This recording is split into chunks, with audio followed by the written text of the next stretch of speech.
Assalamualaikum warahmatullahi wabarakatuh. Saya Muhammad Rizky Nugraha dari Prodi Teknik Industri kelas karyawan akan membahas tentang bab 4 perencanaan dan perancangan fasilitas. Langkah-langkah perencanaan fasilitas. Fasilitas adalah suatu yang dibangun atau diinvestasikan dan ditujukan untuk melaksanakan suatu aktivitas. Perencanaan fasilitas merupakan rancangan dari fasilitas industri yang akan dibangun atau didirikan. Tujuannya adalah untuk menempatkan fasilitas pabrik yang cocok atau sesuai ditinjau dari segi biaya maupun keuntungan. Dengan demikian, penentuan lokasi yang tepat akan memberikan beban biaya minimum baik untuk biaya investasi maupun untuk biaya operasional dalam jangka pendek dan jangka panjang. Dan hal ini akan meningkatkan daya saing. Perancangan fasilitas yang kedua adalah perancangan fasilitas produksi yang meliputi perancangan struktur pabrik, perancangan tata letak fasilitas, dan perancangan sistem penanganan material. Dalam industri manufacturing, perancangan struktur pabrik meliputi perancangan dan pendirian bangunan pabrik serta fasilitas penunjangnya, seperti ketersediaan air, jaringan listrik, gas, penerangan, dan sebagainya. Perencanaan dan perancangan fasilitas ditekankan pada suatu susunan terbaik dari berbagai macam entitas agar tercapai tingkat produktivitas yang tinggi.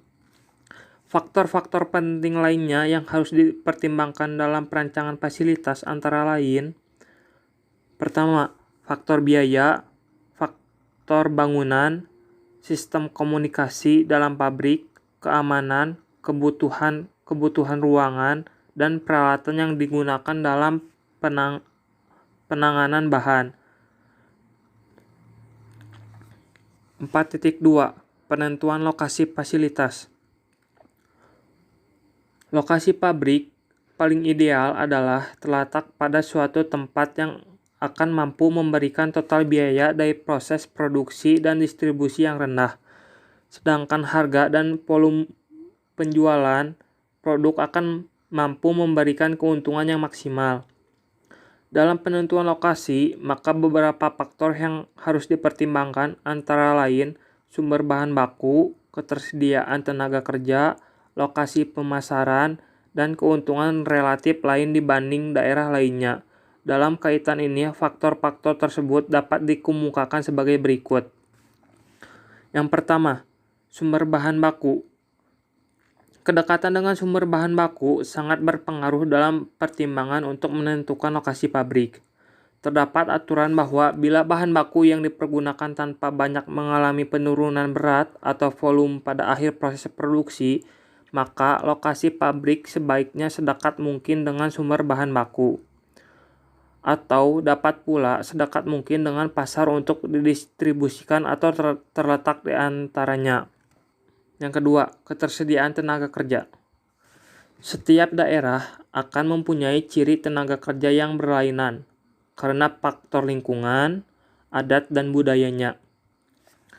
Suatu daerah perkantoran tentu saja tidak cocok digunakan untuk lokasi pengolahan hasil pertanian.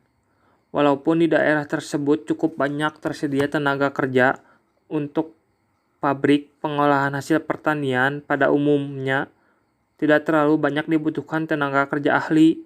Yang banyak dibutuhkan adalah tenaga kerja operasional. Sedangkan untuk kantor pusatnya mungkin saja dapat ditempatkan di pusat kota karena tenaga kerja tingkatan menengah dan atau akan lebih mudah diperoleh. Yang ketiga, lokasi pemasaran produksi. Bila bahan baku dapat diperoleh dengan mudah dan tidak membutuhkan biaya transportasi yang mahal, sebaiknya dipilih lokasi pabrik yang dekat dengan lokasi pemasaran. Lokasi yang mendekati daerah pemasaran mempunyai keuntungan, di antaranya adalah biaya dan waktu transportasi akan lebih murah dan serta konsumen akan memperoleh kemudahan untuk memperoleh produk dari penyalur produk. Apabila lokasi pabrik dekat dengan konsumen, maka ketersediaan produk di pasar akibat gangguan distribusi produk dari pabrik ke penyalur akan lebih dapat diandalkan. Keuntungan relatif lainnya dalam penentuan lokasi pabrik juga perlu dipertimbangkan akan ketersediaan tenaga listrik, air, sarana transportasi, dan sebagainya.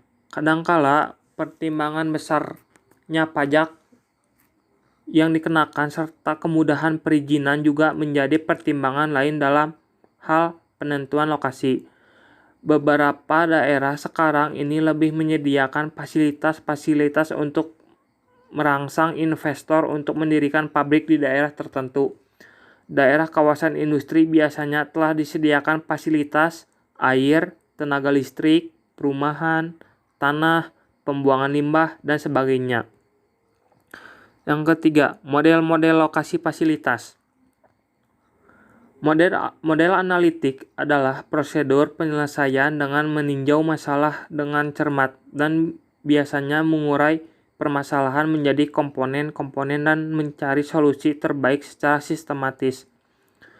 Analisis lokasi dapat diaplikasikan untuk berbagai macam fasilitas yang antara lain airport, sekolahan, rumah sakit, mesin, gudang, fasilitas produksi, kantor pos, perpustakaan, dan lain-lain. Pada umumnya, kriteria atau tujuan adalah meminimumkan fungsi biaya dan seringkali jarak perpindahan dipilih sebagai fungsi biaya. Ukuran jarak dalam masalah lokasi fasilitas merupakan elemen penting dalam memformulasikan sebuah model analitik. Ukuran jarak ada yang dikategorikan sebagai jarak rektilinear dan Euklidean. Jika dua lokasi fasilitas diwakili oleh titik XY1 dan XY2, maka jarak Euklidean antara dua titik adalah sebagai berikut. Bisa dilihat pada slide ketiga.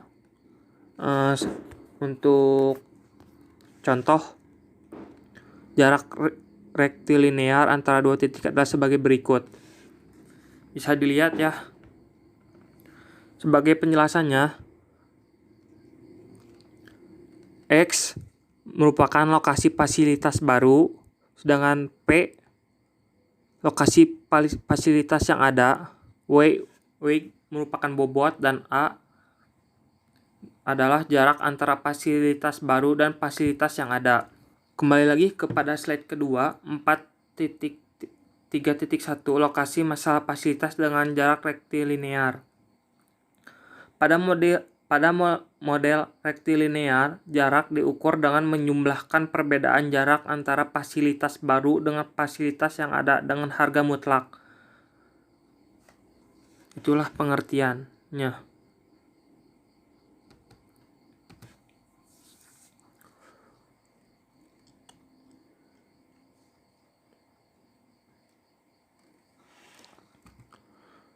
Sebagai contoh, pada slide ketiga ada masalah lokasi fasilitas dengan jarak rektilinear.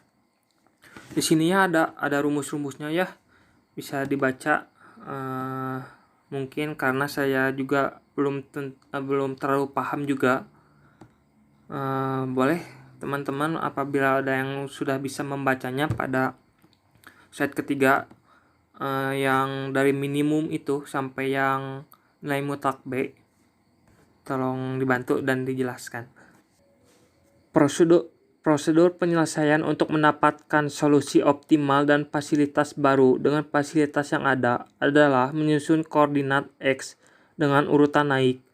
Kemudian menghitung total bobot koordinat X terpilih didapat dengan menggunakan aturan bahwa koordinat X terpilih tidak boleh kurang atau lebih dari setengah total bobot atau koordinat X. terpilih berada di sekitar nilai dari 10 total bobot. Begitu sebaliknya untuk sumbu Y. Sebagai contoh, pada slide keempat ada contoh nih. Diinginkan penempatan fasilitas baru pada Departemen Perawatan 5 fasilitas yang telah ada mempunyai hubungan material handling dengan fasilitas baru. Fasilitas-fasilitas yang terletak pada titik P1, 2,1, P2, 6,3, P3, 4,7, P4, 3,4, P5, 7,6. Biaya persatuan jarak pengangkutan antara fasilitas baru dengan masing-masing fasilitas yang sudah ada adalah 4, 6, 5, 3, dan 9. Koordinat X fasilitas baru diperoleh dengan cara mengurutkan koordinat fasilitas-fasilitas yang ada dengan urutan naik, yaitu 2, 4, 6, 7. Sedangkan urutan bobot yang sesuai adalah 4, 3, 5, 6, dan 9. Harga bobot kumulatif X dapat dilihat pada tabel yang di bawah. Total bobotnya adalah 27. Setengah dari total bobot adalah 27 dibagi 2, sehingga terdapat nilai 13,5. Sehingga total koordinat X terpilih antara 4 dan 6. Dengan mengambil nilai terbesar, maka koordinat X optimum adalah X pangkat bintang sama dengan A2 sama dengan 6. Pada contoh ini, untuk menyelesaikannya, kita harus menyelesaikannya satu persatu, yaitu mencari dulu sumbu X dan sumbu Y. Kan tadi pertama udah ketemu tuh sumbu untuk koordinat X optimumnya adalah 6. Nah, sekarang pada slide kelima untuk koordinat Y-nya. Untuk koordinat Y, bobot kumulatif dapat dilihat di bawah ini. Koordinat Y optimum adalah Y pangkat bintang B5 sama dengan 6, sehingga lokasi berada pada koordinat 6,6. Total bobot jarak untuk lokasi fasilitas 6,6 adalah sebagai berikut. Jadi, yang di sini tuh apa sih? Yang 4, 6, 5, 3 sama 9-nya itu ditambahin. Jadi yang 6-nya itu X, yang 2-nya Y, kayak gitu. Ya, kita lihat. Kan di sini pada slide keempat P1-nya koordinat X-nya kan 2. Sedangkan kan bobotnya 6, jadi 6 kurangi 2. Terus yang Y-nya P1-nya 1. Bobot koordinat Y-nya kan 6, jadi 6 kurangi 1 dan seterusnya. Nah, nilai mutlaknya ini kayak 6 kurangi 2, 6 kurangi 1 itu tuh. Jadi pengurangan nilai koordinat dengan nilai Y dan nilai X. Nah, setelah dimasukin semuanya, tinggal dijumlah. Gini, kan 4. 6 kurangi 2 tambah 6 kurangi 1 tambah 6. 6 kurangi 6 tambah 6 kurangi 3, kayak gitu. Tinggal kan jumlahin tuh. Ketemu hasilnya 93. Nah, kan kalau udah ketemu, tinggal dibuat apa sih? Diagramnya lah. Kayak gitu. Sehingga menghasilkan kayak gini nih. Pada slide ke-6. P1-nya 4. Bobotnya P2-nya 6. Bisa dilihat ya. Mungkin cukup sekian pembahasan dari saya. Untuk selanjutnya bisa dilanjutkan oleh teman-teman saya.